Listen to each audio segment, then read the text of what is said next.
अस्सलाम वालेकुम and a very warm welcome. आप देख रहे हैं सवाल है वोट का और मैं हूं सिद्रा इकबाल। अमूमन तसव्वुर किया जाता है कि रात 11 बजे लोग सो जाते हैं, लेकिन इस वक्त क्योंकि इलेक्शन की गहमा गहमी है, कहीं लोग जोशो खरोश की वजह से जाग रहे हैं और कुछ सियासतदानों की तो वैसे ही नींदें उठ गई हैं। लेकिन बहरहाल ये बात भी यहाँ पे करनी ज़रूरी है कि शब बेदारी और शऊर की बेदारी में बहुत फ़र्क होता है। इस वक्त एक नया चलन हम देख रहे हैं जिसके अंदर बहुत सारे इदारे मुतहरिक हुए हुए हैं और सादिक और अमीन की जो शराइत हैं उसको बगौर उसका जायज़ा लिया जा रहा है।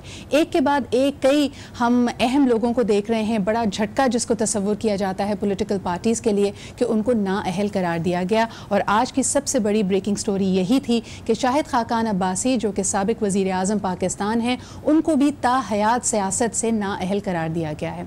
उनका मानना यह है कि इलेक्शन ट्राइब्यूनल के पास ये इख्तियार नहीं था, वो अपने इख्तियार के बियॉन्ड जाके उन्होंने ये फैसला किया है।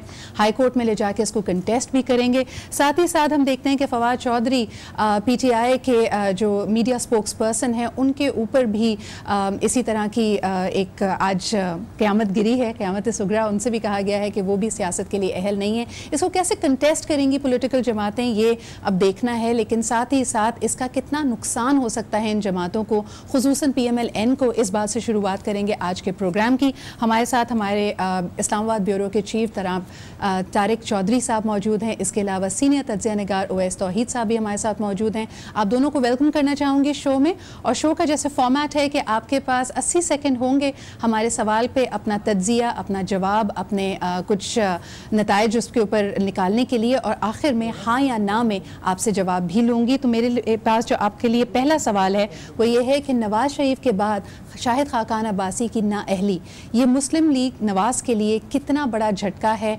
और क्या आप समझते हैं कि इस फैसले से उनको बहुत नुकसान होगा? सबसे पहले अगर तारिक साहब आप इसका जवाब दें। देखिए, जिस फैसले से न सिर्फ शाहिद खाकान अब्बासी साहब को बल्कि उनकी जमात को भी नुकसान होगा। और शाहिद खाकान अब्बासी ज़ाहिर है एक ऑल टाइम विनर कैंडिडेट थे। 2002 और 1988 के अलावा उन्होंने कोई इलेक्शन नहीं हारा।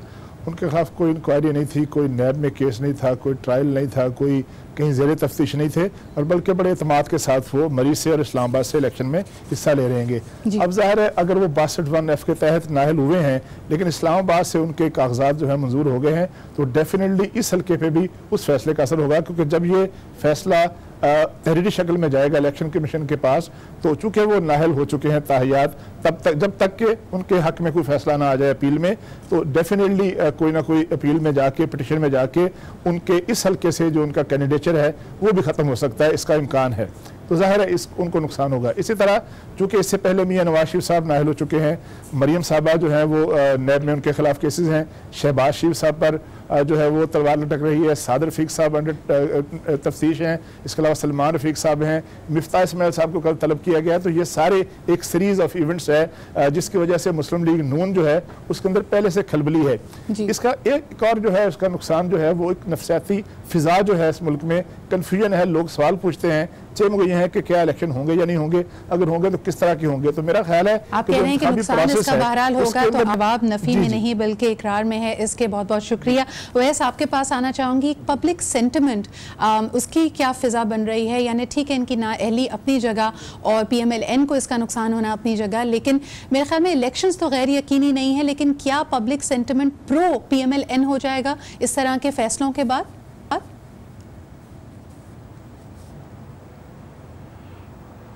जी सिद्रा, मैं समझ रहा हूँ कि जो नवाज शरीफ साहब की ताहियात नाअहली थी, उसके बाद मरीम नवाज साहिबा अपने वालिद के हमरा जो जलसा गांव में, फिर उसके बाद नए मुकदमात के अंदर कमरे अदालत के बाहर जो सियासी अदालत वो लगा रहे थे जी। उससे एक बयानिया, इस्टेब्लिशमेंट मुखालिफ बयानिया, एक अदलिया मुखालिफ बयानिया उसने अपनी जड़ें तो पकड़ी हैं। और पंजाब के अंदर, बिलखुसूस सेंट्रल पंजाब में, नॉर्थ पंजाब के अंदर एक विक्टिमहुड का उन्होंने कार्ड खेला और कहीं ना कहीं वो कामयाबी नज़र आती है। और उस वक्त भी जब नवाज शरीफ साहब ने कहा कि मैं जेल जाने के लिए तैयार हूँ, और ये हम देख रहे हैं सिद्रा के मुख्तलिफ है 1999 और 2000 से, जब उस वक्त के वो फौजी आमिर जनरल परवेज मुशर्रफ से मुआहिदा करके गए थे। इस दफ़ा वो समझते हैं कि वो पाकिस्तान में होंगे, चाहे जेल जाए, जेल से बाहर रहें, तो फिर उनको ही फायदा होना है, यहीं पे टूट फूट ना हो पार्टी के अंदर। एक आखिर में 2 जुमले कहूंगा कि इस वक्त मुझे लगता है कि जिस तरह सारे सियासी मुबसरीन देख रहे हैं कि नवाज शरीफ साहब एक बंद गली के अंदर हैं और कहीं ना कहीं वो बंद गली के अंदर इस्टेब्लिशमेंट जो है उसको भी घसीट कर ले आए हैं, तो अब सवाल ये पैदा होता है कि क्या नवाज शरीफ साहब इस बंद गली में है या एक आपने जिस तरह कहा कि वो प्ले कर रहे हैं, हो सकता है ये उनके फायदे में भी जाए, बंद गली का भी आपने यहाँ पे जिक्र किया, लेकिन सबसे अहम बात ये कि पब्लिक सिंपैथी, पब्लिक वोट अपनी जगह पे, एक और जो फिजा हम देख रहे हैं कि ये तो वो काम है, ये तो वो कार्रवाई है जो इदारे कर रहे हैं, लेकिन साथ ही साथ जब कैंडिडेट्स अपने हल्के में जा रहे हैं वहाँ पे भी एक स्ट्रीट एजिटेशन, थोड़ी सी कॉन्फ्रंटेशन हमने देखने में आई है। तो वो वैसे इससे पहले कि मैं अगले सवाल पे जाऊँ, ये मुझे बताइएगा हाँ या ना में कि इससे नुकसान पीएमएलएन को होगा या फायदा होगा? पीएमएलएन को कोई बहुत ज्यादा नुकसान मैं नहीं। ओके, नुकसान नहीं होगा। अच्छा जी, कॉन्फ्रंटेशन हम देख रहे हैं कि बहुत सारी इस वक्त वायरल वीडियोस हैं, शरारत कुछ लोग समझते हैं, लेकिन जिस तरह के हम अपने मैसेज में भी बार बार लोगों को कहते हैं कि जब कारकर्दगी पे सवालात उठेंगे तो जवाब तो बहरहाल आपको देना पड़ेगा। उसके हवाले से भी तारिक साहब अगर आपके पास आऊँ, अवामी नुमाइंदे इस वक्त अवामी रडार पर हैं, कहीं ना कहीं सोशल मीडिया उनके लिए वबाल जान बना हुआ है, ये रविश, ये चलन सही है या गलत? देखिए गुज़श्ता चंद सालों में जैसे जैसे तसलसल है उसके साथ साथ अवाम में जो जवाब तलबी है अपने नुमाइंदों से, उसका रुझान में बहुत इजाफा हुआ है। अब उसके तरीके बहुत से हैं और वो तरीके गलत हैं या दुरुस्त हैं, इस पर बहस हो सकती है, लेकिन ये बयानिया हमारे सियासतदानों ने दिया था कुछ अर्सा पहले। जब अदालतों में मामला गए तो सियासतदानों का कहना था कि उनका एहतसाब जो है इलेक्शन में होता है, उनका एहतसाब जो है वोटर करते हैं, उनका एहतसाब जो है अवाम करते हैं। अब जब ये इलेक्शन का मरहला आया है, अब जब सारी सियासी जमातें, वो टिकटों की तकसीम का मामला हो, वो अपनी परफॉर्मेंस का मामला हो, वो डिलीवरी का मामला हो, chief minister, former chief minister Murad Ali Shah गए तो उन पर सवाल हुआ, चनियोट में एक MNA गए तो उनसे सवाल हुआ, कुरैशी साहब जो है अपने हल्के में टिकटें बांटने गए तो वहाँ ये सवाल हुआ, हर जगह ये सवाल हो रहा है। तो डेफिनेटली लोग जो हैं ये सवाल करते हैं अपने नुमाइंदों से परफॉर्मेंस के बारे में। चूँकि ये हमारे सियासतदानों ने ये बताया था कि मेरा अगर एहतसाब करना है तो मेरा एहतसाब जो है अवाम करे, अब अवाम उनका एहतसाब कर रही है। लेकिन उसमें एक बात जरूर कहूँगा, अगर ये हजूम, अगर ये एहतजाज जो है वो मैनेज नहीं है और बिल्कुल फिलबदी है, लोगों के अंदर से उठा है, तो फिर ये अच्छी रवश है। लेकिन अगर ये कहीं से मैनेज हो रहा है, अगर कोई इसके पीछे है, सही है या गलत है, आप क्या कहेंगे? यकीनी तौर पर मैं ये कह रहा हूँ कि अगर ये मैनेज है तो गलत है, लेकिन अगर अवामी रद्द-ए-अमल है तो फिर बिल्कुल ठीक है जी। ठीक है जी, बिल्कुल सही। वैसे आपके पास आऊँगी, आप क्या समझते हैं कि ये रविश कॉन्फ्रंट करना सही है या गलत? मेरे ख्याल में बिल्कुल ठीक है। अवाम को ये हक हासिल है कि वो अपने मुंतखब जो नुमाइंदे हैं उनका गिरबान पकड़ सकें, उनके बाजू पकड़ सकें और उनसे पूछ सकें वो सारे सवालात जो उनके जहन के अंदर हैं कि पानी की सहूलत क्यों नहीं है, सड़क की सूरत हाल क्यों नहीं है, उनके स्कूल के अंदर नकल का रुझान क्यों है, स्कूल के अंदर तालीम क्यों नहीं है, टीचर क्यों नहीं है, उनको बुनियादी सेहत और तालीम की जो सहूलियात हैं उसके लिए दर बदर क्यों ठोकरें खाना पड़ती हैं, वो बिल्कुल सवाल सही है। इन सियासतदानों का मैं समझ रहा हूँ कि जो मसला है सिद्रा, वो ये कि इनका बुनियादी काम है कानून साजी, जो ये पूरे 5 साल नहीं करते। ना इमरान खान पार्लियामान में आते हैं, ना नवाज शरीफ पार्लियामान में आते हैं, जहां से जमहूरियत का, जहां से इनको ताकत मिलती है। और ये लोकल बॉडीज और लोकल गवर्नमेंट सिस्टम का काम है कि गलियां साफ कराना, मेक श्योर करना कि तरक्याती काम हुए कि नहीं हुए। ये उल्टी गंगा बह रही है इस सियासी निज़ाम के अंदर, जिसको दुरुस्त होना जरूरी है। बुनियादी सियासी ढांचे के अंदर तब्दीली लाना लाजमी है। बहुत सही। ये आपके ख्याल में रविश सही, हाँ या ना में भी मुझे जवाब दे दीजिए, सही है या नहीं? बिल्कुल सही है, जवाबदेह होना पड़ेगा। एहतसाब अवाम का सामने, इनको एहतसाब जो है उसका सामना करना पड़ेगा। बिल्कुल सही रविश। आपने थोड़ी देर पहले ये किया था कि ये बयानिया भी नवाज शरीफ साहब ने कहा था और बाकी तमाम मेरे ख्याल में पॉलिटिशियंस ने ही सेट किया कि अवाम की अदालत में एहतसाब होगा। अब ये एहतसाब हो रहा है, लेकिन उम्मीद करते हैं कि ये शऊर के साथ होगा। एक छोटा सा ब्रेक लेते हैं and will be right back.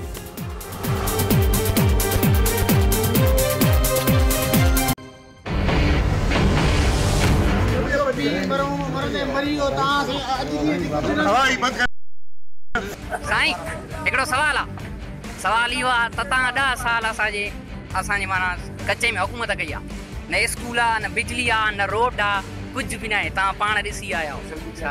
ये आप कौन से चैनल से हो? कौन से चैनल से हो? कौन से चैनल से हो?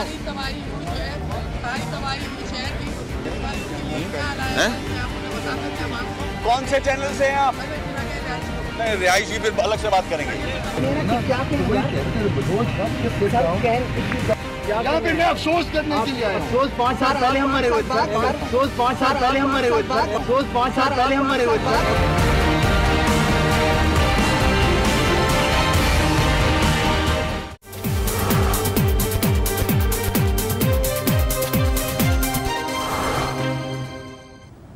Welcome back after the break. आप देख रहे हैं कि अवाम का जोश व खरोश है, यूथ का जोश व खरोश है, जिसके बारे में कह रहे हैं कि पाकिस्तान की इस वक्त 51% आबादी रजिस्टर्ड वोटर्स की है, जिसमें से 44% यूथ है, यानी अंडर द एज ऑफ 35 है।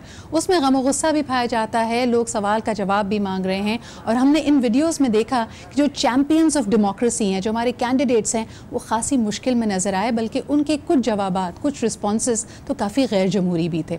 इस बारे में बात करते हैं। मेरे साथ जो पैनल मौजूद है, आइए उनका आपका तारुफ कराती हूँ। हमारे साथ मौजूद है रऊफ सिद्दीकी साहब, MQM से आपका ताल्लुक है। हमारे साथ मौजूद है Jibran Nasir, who is contesting as an independent candidate both on the national assembly seat and the provincial assembly seat. इसके अलावा हमें ज्वाइन कर रही हैं शैला रज़ा साहिबा, पाकिस्तान पीपल्स पार्टी से आपका ताल्लुक है। बहुत बहुत शुक्रिया शैला रज़ा साहिबा, रऊफ साहब और जिब्रान हमारे साथ मौजूद होने का। पहला सवाल अगर रऊफ साहब आपसे किया जाए, कराची के लिए, कराची की यूथ के लिए जो पान खाती है, उसके लिए क्या कहेंगे आप? वो किस तरह अपना फ़ैसला करेगी? देखिए, कराची की आवाम पढ़ी लिखी आबादी है, पढ़ा लिखा वोटर है, और हम इनकी नुमाइंदगी करते हैं ये पूरे पाकिस्तान में सबसे ज़्यादा पढ़े लिखे लोग हैं। लिहाजा उसका रद्दअमल वोट की सूरत में 1988 नहीं बल्कि 1986 से मुसलसल MQM के साथ रहा है। तो वो जान के समझ के पार्टी को वोट करते आए, आज भी ऐसा होगा। ये नहीं हो सकता कि चंद लफ्ज़ों से, चंद बहानों से, चंद खुशनुमा नारों से उनको बहलाया जा सके। ये अपना वोट बहुत सोच समझ के देते हैं, क्योंकि पढ़े लिखे लोग हैं। गांव और गोट में ये फ़र्क है कि वहाँ पर मॉरेसी सियासत, बाप दादा फ़खरिया बताते हैं कि हमारे तो परदादा भी मुत्तहदा हिंदुस्तान में भी MPA थे वहाँ से, तो लेकिन यहाँ पे ऐसा नहीं है। लेकिन रऊफ साहब, इतने सालों से आपको वोट दे रहे हैं, शहर को मिला क्या? कराची की आवाम आज ये सवाल करती है, जो सोशल मीडिया पे कराची से बाहर उनका मजाक उड़ाया जा रहा है कि 2 हिस्सों में बटे हुए, कराची और कराची में बटे हुए। तो ये फ़र्क तो आपकी और पीपल्स पार्टी की वजह से ही आया है ना? नहीं, इसके अंदर बड़ी वाज़ेह बात है कि जब भी इस शहर को कुछ मिला वो MQM ही ने किया। जब भी MQM स्क्रीन से हटी या हटाई गई, जबरन हटाई गई, उसके बाद इस शहर को सिवाय तबाही के और कुछ भी नहीं मिला। हम जब रहे और जितना भी हमारे पास इख्तियार रहा, हमने वो आवाम पे लौटाया और आवाम के लिए लौटाया। और आपका मौक़िफ़ है, इसको लोग चैलेंज करते हैं, ये कहते हैं कि कराची की तरक्की को पाकिस्तान पीपल्स पार्टी ने और MQM ने यरगमाल बनाया। इसके ऊपर बात करेंगे, एक छोटा सा ब्रेक लेते हैं and we'll be right back.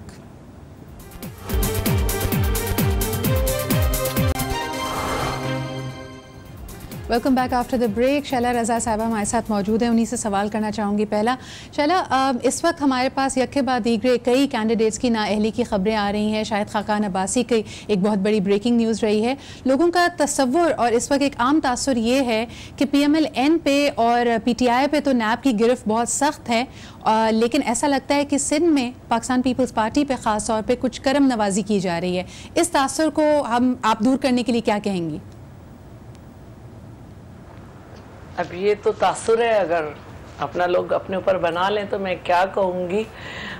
लेकिन ये है कि मैंने देही सिंध से भी सुना है कि निसार खोड़ो साहब के और मंजूर वसान साहब के पेपर्स के बारे में भी खबर सुनी है, अभी मुझे तस्दीक नहीं है। तो आप समझती हैं कि कोई प्रेफरेंशियल ट्रीटमेंट तो नहीं हो रहा, या किसी ख़ास जमात को दीवार से लगाने की कोशिश तो नहीं की जा रही? जिसे सारी उम्र लगाया गया है वो मैं बैठी हुई हूँ, और बाकी जो है वो पेपर्स, मुझे बहुत सारे जो कैंडिडेट्स हैं वो काफ़ी अरसे से जीत रहे हैं। आई डोंट नो कि निसार साहब के, मंजूर वसान के या शाहिद खाकान अब्बासी के पेपर्स चला हमेशा जमहूरी रवैयों की मेरे ख्याल में दाद वसूल करती रही है पाकिस्तान पीपल्स पार्टी, लेकिन इस वक्त जो सोशल मीडिया पे वायरल हुई हुई हैं वीडियोस, जिस तरह आवाम आपके नुमाइंदों के पास जाके सवाल कर रही है, चीफ मिनिस्टर साहब का भी, फॉर्मर चीफ मिनिस्टर साहब का भी इसमें क्लिप चल रहा है, रवैया काफ़ी गैर जमहूरी है, जिस तरह झिड़क रहे हैं, जिस तरह कैमरे से दूर भाग रहे हैं, इस पे कुछ कहना चाहेंगी? देखिए, मैं इसलिए इस पे मैं नहीं कह रही कि हल्कों की सूरत हाल डिफरेंट होती है और उसमें मुख्तलिफ, जैसे अगर कोई हम किसी जगह पे जाएं तो उसमें मुख्तलिफ पार्टीज़ के लोग आ जाते हैं। मुल्क में जमहूरियत है और वो आकर एक मखसूस तर्ज से शरारत भी करते हैं। अब मैं कराची में जा रही हूँ, मुझे कैंपेन से ज़्यादा लग रहा है मैं काउंसलिंग कर रही हूँ लोगों की, क्योंकि रऊफ भाई बैठे हुए हैं, पहले तो उनको सलाम भी कर लूँ और जिब्रान को भी, क्योंकि कराची के इतने पढ़े लिखे लोग हैं और अभी रऊफ भाई ने कहा कि 1988 से तकरीबन एक ही पार्टी के पास मैंडेट है, सूबाई, कौमी और बल्दियाती, और ये पार्टी हर हुकूमत का हिस्सा भी रही है। मुशर्रफ का भी हिस्सा रही, जिया के ज़माने में भी आई, नवाज शरीफ के साथ भी रही, हमारे छोटे छोटे 2 पीरियड आए उसमें भी कराची छोटे छोटे सारा मैंडेट इनके पास पूरे टर्म्स आपने गुजारे हैं यहाँ पे, ये छोटा पीरियड तो नहीं है? नहीं, मैं पहले की बात मैं पहले की बात कर रही हूँ, पुरानी। और जब ये उसके बाद मुशर्रफ के साथ भी ये रहे, फिर हमारे साथ भी ये रहे, फिर अभी भी कराची का, तो जो आईनी तौर पर जो लोकल गवर्नमेंट का एक फंड होता है वो भी मिलता रहा है। और जोने जो के ज़माने में एक फंड शुरू हुआ था जिसकी मैं हमेशा से मुखालिफ थी, NPA फंड, वो भी इन्हें मिलता रहा है। तो हम जब जाते हैं तो कराची के पढ़े लिखे अवाम जिन्होंने हर वक्त एक ही जमात को किसी भी शहर में या सूबे में रिपीटेडली इतना मैंडेट नहीं मिला, और तो लोग एक तो हमसे ये कहते हैं कि जी ये गटर, ये ढकना, गटर का ढकना, ये सड़क, तो हम ठीक है शैला, ये बात अगर मैं जिब्रान की तरफ लेके जाना चाहूँ, जिब्रान 2013 में भी कंटेस्ट किया, 2018 में भी हम देखते हैं your social media star of sorts, आपकी कोई भी वीडियो, कोई भी बात 2 लाख से ज़्यादा लाइक्स लेती है, लेकिन जब बैलेट बॉक्स की बात करें तो 20,000 वोट भी नहीं ले पाते, इसकी क्या वजह है? 13 के अंदर मेरे ख्याल में मुझे कोई नहीं जानता था, शायद आप भी नहीं जानती थी, इलेक्शन का आगाज़ किया था और माजी के मज़ार पे दिए जलाने से मुस्तकबिल रोशन नहीं हुआ करते, तो हम हाल की बात करते हैं। आज आपने मुझे मदऊ किया अपने शो पे, तो इसलिए चूँकि 5 साल की कारकर्दगी है, सिर्फ वादों की बिना पे मैं नहीं आ रहा, और वो कारकर्दगी जो पार्लियामेंट ने बाहर रह के की है। 2013 में एक बुरी शिकस्त के बाद मैं घर नहीं बैठा, मैंने ये बहाना नहीं किया कि अवाम ने वोट नहीं दिया, चलो मैं काम नहीं करता। कराची हो, लाहौर हो, इस्लामाबाद हो, या फाटा हो, या KP हो, बलूचिस्तान हो, हर जगह जाके, हर स्कैंडल में, हर ऐसी चीज़ जो ऐसी न्यूज़ बन सकती थी उसमें आप आगे आगे रहे। यहाँ पे असेंबली में बैठे लोग इज्तनाब करते हैं बात करने से, खामोश हो जाते हैं, खौफजदा हो जाते हैं, मसलियत का शिकार हो जाते हैं, दबे लफ्ज़ों में बात करते हैं। वहाँ ज़रूरी है कि आवाम को एक ऐसा नुमाइंदा मिले, आवाम को एक ऐसी सियासत मिले जो खौफ और मसलियत से आज़ाद हो। तो पिछले 5 साल जो काम किया, मुल्क घिर और मुल्क भर काम किया, अल्हम्दुलिल्लाह आज उसका रिस्पॉन्स आ रहा है, बहुत कम आ रहा है। मेरी एक्टिविज्म ज़रूर सोशल मीडिया पे शेयर होती है, मगर मेरी एक्टिविज्म सोशल मीडिया से शुरू या महदूद नहीं होती। ये एक्टिविज्म किसी पॉलिटिकल जमात का हिस्सा नहीं बन सकती, आप इसी को इतना अहल नहीं पाते। मेरे शहर के अंदर जी टैंकर माफिया है, वो भी किसी पार्टी का डोनर है। मेरे शहर में कब्जा माफिया है, वो भी किसी पार्टी का डोनर है। कोई तो वजह है ना जो पानी के और कब्जे माफिया के मसले ख़त्म नहीं होते।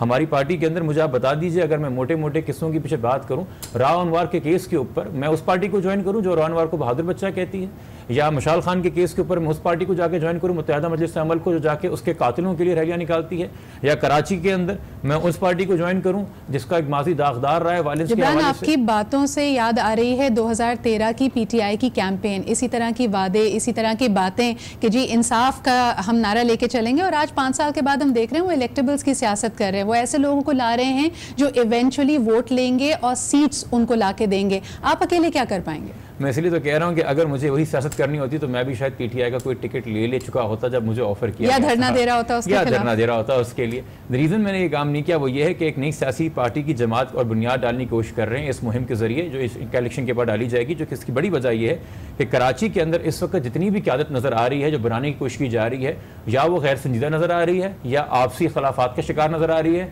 या बिल्कुल ही मसनूई है। और कराची के नौजवान को कोई ऐसी जमात नहीं मिल रही जो बगैर किसी लसानी या बगैर किसी फ़िक़्ह या मज़हब की बात किए हुए सिर्फ कराची के राइट्स की, कराची वालों की बात किए हुए आपसी तफर्रुकात और जो झगड़े हैं। रऊफ साहब, ये आपकी तरफ इशारा था MQM की टूट फूट का। ऐसा लगता है कि सब फायदा उठाना चाहते हैं, सभी बड़ी जमातें यहाँ पे कूद पड़ी हैं, समझती हैं कि MQM के तितर बितर हो जाने से शायद उनको स्पेस मिल जाएगी। आप समझते हैं उनको कामयाबी मिलेगी? असल में मसला ये है कि उन्होंने यहाँ के वोटर्स को सबने लूट का माल समझ रखा है। जब भी MQM के ऊपर ऑपरेशन हुआ या जबर आया तो आप देखें, ख्वाह वो 93 हो या उसके बाद के अदवार में क्या गिनाऊँ, हर दफ़ा यही हुआ है कि सब आके इलेक्शन लड़ने के लिए यहाँ पे आ जाते हैं, लेकिन इलेक्शन लड़ने से पहले कभी इस शहर का रुख भी नहीं करते। और आपसी झगड़ों की जो बात है, लिहाजा असल में MQM को समझने की किसी ने कोशिश ही नहीं की। MQM जो एक्ट आपके करती अक्सर आपस जो लोग हैं वो भी यही कह रहे हैं कि हमें तो समझ ही नहीं आ रही। कई दफ़ा तो आप बड़ा डिफेंसिव पे खेलते हैं, लेकिन ओवैस के पास मैं वापस जाना चाहूँगी। ओवैस, क्या समझते हैं आप, MQM आपसी इख्तलाफात तो हैं लेकिन मुस्तफ़ा कमाल साहब भी इस दफ़ा मैदान में हैं PSP के प्लेटफॉर्म से, वो किस हद तक नुकसान पहुँचाएंगे MQM को? क्योंकि जहाँ कारकर्दगी का हवाला दिया जाता है या MQM ने कराची को बहुत कुछ दिया, उसमें ये नाम सर फहरिस्त आता है कि मुस्तफ़ा कमाल उस वक्त मेयर थे कराची के और बहुत कुछ डिलीवर करके गए। क्या कहेंगे आप? देखिए सिदरा, मेरे ख्याल में आने वाले इंतखाबात के अंदर डायनामिक्स बिल्कुल डिफरेंट होंगी। मुनक़सिम MQM है, मुनक़सिम मैंडेट होगा, कंफ्यूज वोटर होंगे। आखिर में अल्ताफ़ हुसैन जो हैं उनका भी एक 10-15% कहीं ना कहीं इम्पैक्ट उसका रहेगा। ये अगर अभी आप देख लें 21 सीटों के अंदर तो एथनिक लाइंस पे तो पहले ही शहर बटा हुआ है, ये सिर्फ उर्दू बोलने वालों का शहर नहीं है। 3 मलीर की सीटें हैं, वो पाकिस्तान पीपल्स पार्टी हाईली लाइकली वो जीतेगी। एक जो है लियारी की सीट जो है वो पीपल्स पार्टी जीत सकती है।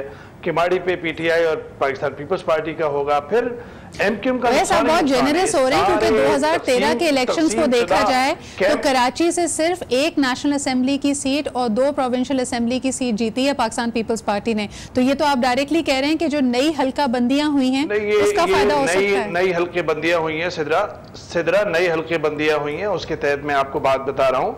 और जो मुनक़सिम MQM है उसका मैंडेट भी मुनक़सिम होगा। ज़ाहिर बात है, रऊफ सिद्दीकी साहब बैठे हैं, इनके जो अपने रात गए तक जो इनकी चल रहे होते हैं सर्कल्स, उसके अंदर भी ये बात होती है। तो 10-11 सीटें जो हैं ये मेरी राय में उसके अंदर मुहाजिर वोट बहुत सख्त बटेगा और PSP अगर उसमें से 1-2 सीटें निकाल ले तो वो उसके लिए अचीवमेंट होगी। और साथ साथ के अंदर जो है NA 243 के अंदर आप देखेगा शहबाज शरीफ जो है उनका पलड़ा इस वक्त भारी नजर आता है।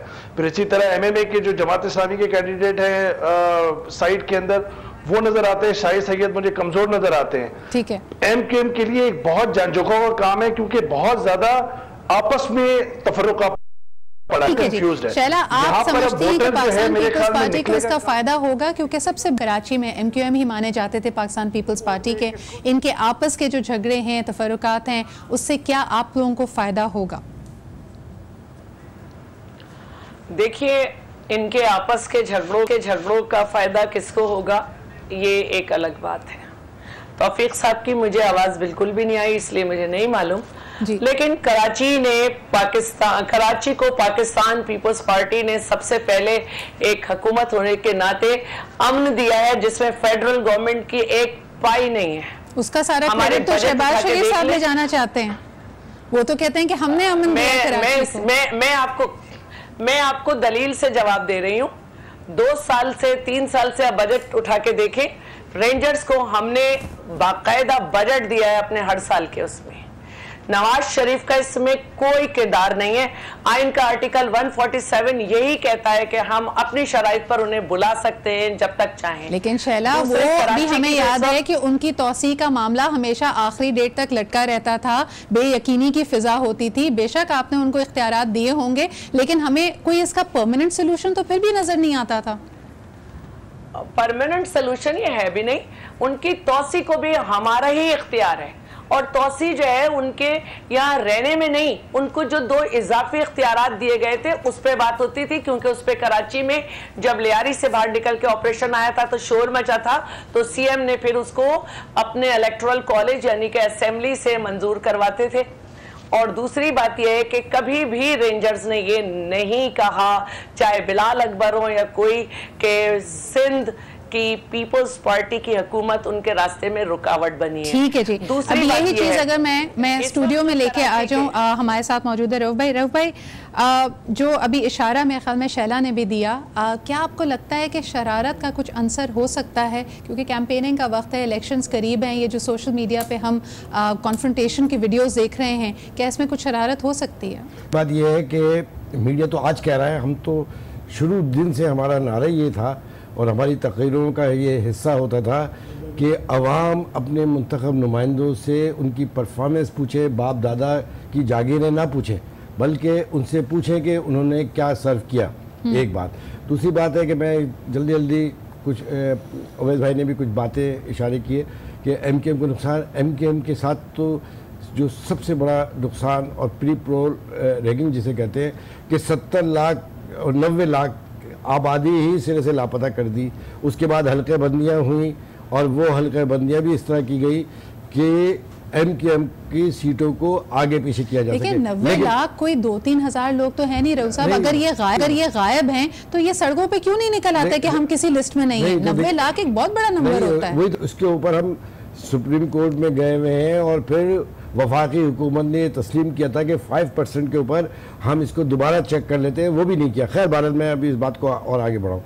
फिर हल्के बंदियों में जो लोग तकसीम किए गए, अब इनकी ये तो थी बदनीयती कि किसी तरीके से आगे पीछे किया जाए, लेकिन मसला ये है कि इस उम्मीद पर कि कराची का वोटर कंफ्यूज हुआ है, एमकेएम का वोटर कंफ्यूज हुआ है, सबके सब कूद पड़े जी। अब नतीजा ये है कि इस दफ़ा जो वोट पड़ेगा, पहली बात कि जो झगड़े ये झगड़ों का ही वजह से लोग कूद पड़े हैं, जुबान के ऐसी का फायदा आप भी उठाना चाहते हैं। दो जुमले बोल दूं मैं जी, अगर इजाजत है तो 2 जुमले करके। मसला ये है कि ये जिम्मेदारों के अंदर जो भी इख्तलाफ और शदीद इख्तलाफ है वो अपनी जगह है, लेकिन यहाँ का वोटर और सपोर्टर एमकेएम और पतंग को वोट डालेगा। और मैं जो समझता हूँ, जो मैंने देखा, इस वजह से नहीं कि मेरा ताल्लुक एमकेएम से, मैंने जो इस सब मूड देखा है कि ये 1988 की तरह वोटर बाहर निकलेगा। आप समझते हैं कि लोग बाहर निकलेंगे? जी जिब्रान, इसी का फायदा आप उठा रहे हैं या खास तौर पे जैसे आपने बात करूंगा उनको टाइम मिला था, मैं जवाब देना चाहूंगा। मैं आती हूँ आपकी तरफ। जी पहली बात जी के नाम है वफात परस्त हूँ। दूसरी बात, कहा गया शहरा रज़ा साहिबा की जानिब से कि पीपल्स पार्टी ने कराची को अमन दिया, ये बात डिस्प्यूटेड है। जो बात फैक्चुअल है और हर कोई मानता है कि को अमन कमेटी जरूर दी थी और लियारी में सालों भर का गैंग वॉर दिया था। ये खुद इन्होंने नाम लिया, मेजर जनरल बिलाल अकबर का मैं लेना नहीं चाह रहा था। वही बिलाल अकबर जाने से पहले कह गया था कि एडी ख्वाजा कराची के अमन कायम करने में कलीजी किरदार अदा कर रहे हैं, इनको हटाइएगा मत। मगर पीपल्स पार्टी बज़िद थी कि पोलिटिसाइज किया जाए पुलिस को और एक खिलौना बनाया जाए, एक पपेट बनाया जाए आईजी के ऑफिस को। ये सिविल सोसाइटी थी और Sindh high security of tenure लेके आई। और वही राव अनवार जो मलीर के अंदर खास तौर पर हब चौकी से लेके मलीर तक डिस्ट्रिक्ट ईस्ट और वेस्ट के थाने भी अपनी जुरिस्डिक्शन में रखता है ताकि कॉरिडोर बन सके। उसकी कितनी स्मगलिंग रेती, बजरी की और बाकी चीज़ों की है, पूरे अखबारात में बड़े बड़े आर्टिकल्स आ सके। जो 11 साल से स्पेशल इनका मंजूर नजर एसएसपी था, जिसके ऊपर 444 से ज्यादा कत्ल हैं। किस तरीके से आप कहते हैं आपने कराची को अमन दिया है? अमन कमेटी जरूर दी थी। शैला, इसका जवाब देना चाहती हूँ। भाई क्विकली, मेरे पास बहुत कम टाइम है। हाँ, मैं इसका जवाब ये देना चाहती हूँ कि थोड़ी सी तारीख अगर जबरान पढ़ लें, अपने ऊपर जबर ख़त्म करें, तो हमें कराची में गैंगस्टर मिले थे। हमने कराची में लियारी मेडिकल कॉलेज दिया जिसका 5वां बैच निकलेगा। कराची में आज तक एक जर्नल यूनिवर्सिटी थी, हमने लियारी में जर्नल यूनिवर्सिटी दूसरी दी। और आज गैंग वॉर कहाँ है? ठीक है Shaila, thank you very much for being with us. बहुत बहुत शुक्रिया आपके होने का, रऊफ सिद्दीकी साहब और जिब्रान नासिर। कराची की आवाम बाशऊर है। रऊफ साहब ने यहाँ पे बड़ी अच्छी बात की कि अब सिर्फ जागीरों का ही यहाँ पे साथ नहीं लिया जाएगा, परफॉर्मेंस की भी बात होगी। वो इदारे कर रहे हैं और इसकी वजह से कई लोग नाअहल भी हो रहे हैं, लेकिन बहरहाल लोगों का शऊर बेदार है और इस दफ़ा वाकई 2018 का इलेक्शन पाकिस्तान के लिए गेम चेंजर होगा। इसी दुआ के साथ आपसे कल मुलाकात होगी। अल्लाह हाफ़िज़।